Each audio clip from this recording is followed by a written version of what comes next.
पंचायत के आप अध्यक्ष भी रहे हैं। जी हाँ। विद्युत वरण महतो 2 टर्म यानी 10 साल यहाँ सांसद रहे। चाकुलिया के लिए क्या काम किया उन्होंने? सांसद के तौर पर तो ऐसा कोई ऐसा विशिष्ट काम तो नजर नहीं आ रहा है कि चाकुलिया क्षेत्र के लिए किया है। पहले सांसद के रूप में तो पूरा उसका जमशेदपुर एरिया है, 6 विधानसभा क्षेत्र है। तो अगर अपना क्षेत्र में बड़ागुड़ा विधानसभा के अलावे अगर कुछ विकास किए हैं तो हो सकता है विकास किए हैं, लेकिन हमको जैसे बड़ागुड़ा विधानसभा के अंदर चाकुलिया क्षेत्र में ऐसा कोई नजर नहीं आ रहा है कि एक माने कोई विकास का काम हुआ है। जैसे रोड बनेगा, नाला बनेगा, ये तो रूटीन वर्क है। चाहे एक मुखिया से लेकर के सांसद तक का ये जो रोड नाला बनना कोई विकास, लोग कैसे क्लेम करते हैं हमको समझ में नहीं आता। रोड बना दिए, नाला बना दिए, बहुत बड़ा विकास हो गया। अरे यार, वो तो आपका रूटीन वर्क में है, वो तो होना ही है। लेकिन उसके अलावे आप वैसा कुछ विशिष्ट विकास का काम दिखाइए। तो विकास तो जैसे लोग बोलते हैं कि यहाँ नाला नहीं था, नाला बन गया, रोड चलने का नहीं था, रोड बना दिए। अरे उस सब तो आपको बनना ही था, उसको आपका कंपलसरी है तो बना नहीं है, उसको आप विकास में क्यों गिनती कर रहे हैं? वो तो ऐसे भी रूटीन वर्क में वो बनना ही है। आप वैसा विकास कीजिए जो आप एक जो जनता है उसका आप कितना उसको ऊपर की तरफ ले जाने का आप काम कर रहे हैं, जिससे उसका जीवन शैली में उसका उन्नत हो। वो गरीबी रेखा से आप उसका जीवन स्तर को आप कैसे आप बढ़ा सकते हैं? जीवन स्तर बढ़ाने का वैसा काम कीजिए कि तब तो वो विकास लेगा। हम पहले भी वही अभी गांव में माने सब्जी ये मार भात खा रहे हैं, अभी भी वही है। तो उसमें विकास, उसका जीवन स्तर में क्या माने जो उन्नति हुआ, जो आप उसको विकास बोल रहे हैं? विकास आप जनता के प्रतिनिधि हैं तो जनता का विकास न कीजिए। आप इस इंफ्रास्ट्रक्चर करेंगे वो तो ठीक है, वो तो करना है, बिना उसका किया आप नहीं कर सकते। तो उसके साथ साथ आप वैसा काम भी कीजिए ताकि माने एक आम जनता का जीवन स्तर बढ़ सके, उसका जीवन स्तर का। तो विधानसभा क्षेत्र में तो कुछ काम किए ही है, लेकिन खासकर चाकुलिया क्षेत्र के लिए, तो चाकुलिया क्षेत्र के लिए क्या एक तो जल मीनार बना देना या कहीं पुलिया बना देना, वो सब तो रूटीन वर्क में है। वो सब को हम नहीं समझते हैं कि विकास में गिनती होना चाहिए। अब विकास हम वही सब मानेंगे एक आदमी जो निचले स्तर पर था उसको हम कितना ऊंचा उठा दिए। तो जनता का वही सब विकास का पैरामीटर होना चाहिए। तो अभी राज्य सरकार ने एक डिग्री कॉलेज भी सैंक्शन किया है चाकुलिया के लिए, तो क्या आप इसको मानते हैं कि एक अच्छा विकास है? यहाँ शिक्षा के क्षेत्र में तो बहुत उसके लिए एक मील का पत्थर साबित होना चाहिए। यहाँ नजदीक में वैसा डिग्री कॉलेज नहीं था, अभी डिग्री कॉलेज का यहाँ उद्घाटन हुआ है और हम चाहते हैं कि एक अच्छा सराहनीय माने काम है जो राज्य सरकार के द्वारा किया जा रहा है। तो जब विद्युत वरण महतो जब यहाँ विधायक थे और उसके बाद फिर 2 टर्म सांसद बन गए, तो आप ये मानते हैं कि उन्होंने क्षेत्र का, चाकुलिया क्षेत्र का क्या विकास पर ध्यान दिया उन्होंने? चाकुलिया क्षेत्र के लिए तो ऐसा हमको नजर नहीं आ रहा है कि कुछ खास चाकुलिया के लिए किया हो। तो अब जबकि आपके समीर बंती जी जो कि विधायक हैं, इस बार उन्होंने झामुमो या फिर इंडिया गठबंधन के उम्मीदवार के रूप में वो भी गए हैं, तो आप क्या उम्मीद उनसे करते हैं? तो जैसे डिग्री कॉलेज का क्योंकि वो बहुत प्रयासरत थे उसमें और उनके प्रयास के कारण शायद ये हो सका कि डिग्री कॉलेज की यहाँ स्थापना हो रही है। तो हम चाहते हैं कि संसद के तौर पर और भी ऐसा कोई बड़ा काम करके दिखाएं अपना संसदीय क्षेत्र के साथ साथ चाकुलिया को उसको विशेष ध्यान देने की जरूरत है। यही मेरा मतलब अगर दोनों विधायक के रूप में देखा जाए, विद्युत वरण महतो भी यहाँ 2 बार विधायक रहे हैं, समीर महंती भी अभी विधायक हैं, तो दोनों में आप ज्यादा अच्छा कार्यकाल किसका मानते हैं अभी तक? क्योंकि विधायक के तौर पर तो समीर महंती एक ही टर्म में है जी, लेकिन चूंकि आपने कहा कि डिग्री कॉलेज सैंक्शन कराने में बड़ा भूमिका रहा, तो आप दोनों में किसको ज्यादा बढ़िया मानते हैं?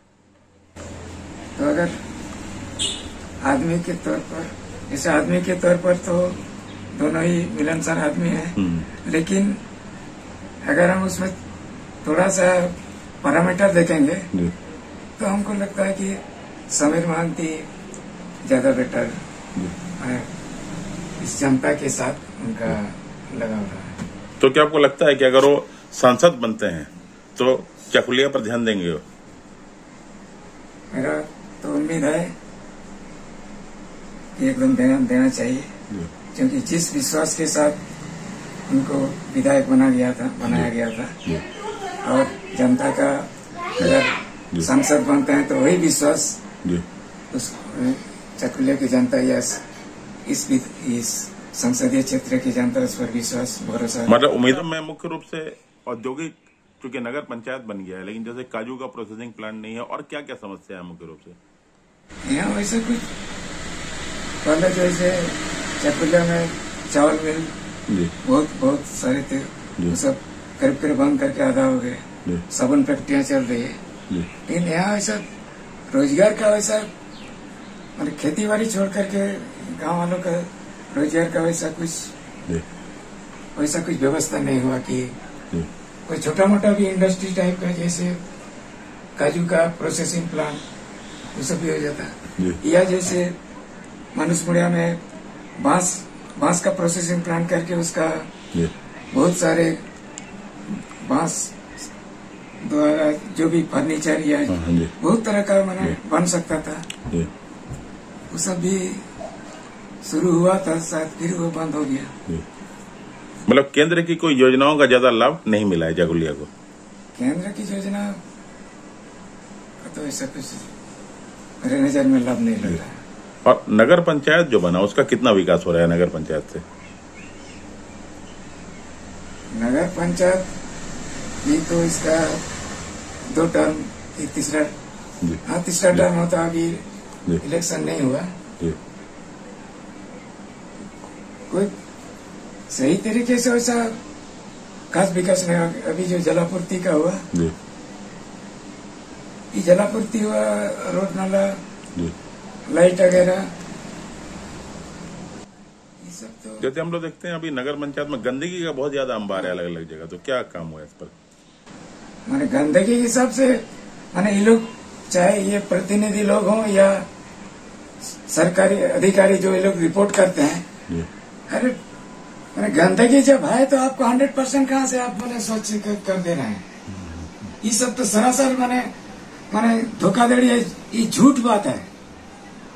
अब मैंने गंदगी का अंबार है, आप बोलते हैं पूरा मैंने स्वच्छ चाकुलिया है, मेरा स्वच्छ भारत पूरा है।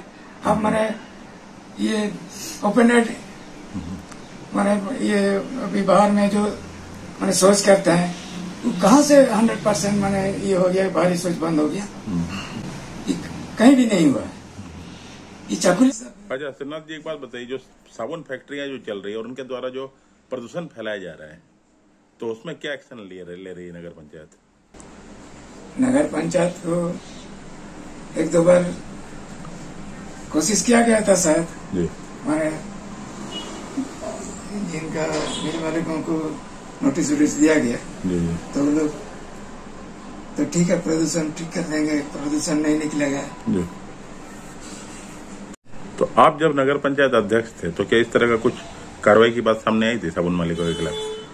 उसी समय से ही जैसे साबुन फैक्ट्री का उधर रेलवे का पूर्वी केबिन की तरफ से उसका बात उठा था उस समय। उस समय हम लोग मैंने नोटिस दिलवाए थे कि ये सब बंद करवाइए। क्या विशेष रूप से जो हिंदुस्तान सोप फैक्ट्री है, इनको भी हुआ था, नोटिस हुआ था कभी?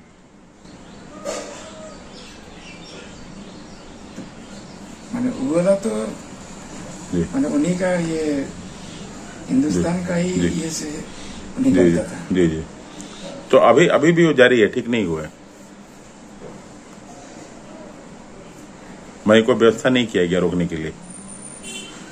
अभी वैसा व्यवस्था तो शायद नहीं हुआ। तो आखिर आप क्या कारण मानते हैं कि जो फैक्ट्री मालिक है इनके खिलाफ कार्रवाई नहीं होती है? इसका क्या कारण आप मानते हैं, क्योंकि आप भी अध्यक्ष रह चुके हैं पहले?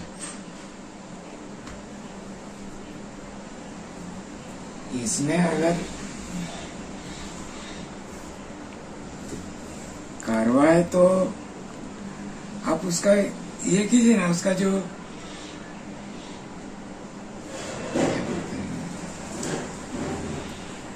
पर्यावरण को दूषित नहीं करने का जो आपका पैरामीटर है, हाँ जी। मैंने उसको लागू कर दीजिए, उसमें क्या दिक्कत है? नहीं वो नहीं तो क्यों नहीं, मतलब कुछ दबाव है क्या कि लागू नहीं हो पाता है? ये लोग लगातार इतने सालों से इनको बोला जा रहा है लेकिन ये ठीक नहीं कर पाते हैं। आप भी अध्यक्ष रहे हैं, तो क्या मानते हैं कारण आप? अब दबाव का बात तो कैसे होता है? अगर आप करना चाहेंगे तो उसमें दबाव कहाँ से आएगा? जी मान लिया नगर पंचायत का कमेटी है, आपको मीटिंग करके डिसाइड कर लिया, तो उसको तो इम्प्लीमेंट करना है पदाधिकारी को। जी आप उस मीटिंग में जो पास हुआ उसको आप इम्प्लीमेंट कीजिए। जी तो उसमें आपको दबाव कौन दे रहा है? जी तो नगर पंचायत का कमेटी तो दबाव नहीं दे रहा है, जी जी। तो लेकिन आपको दबाव कहाँ से मिल रहा है उसको तो समझ जी। में नहीं आ रहा।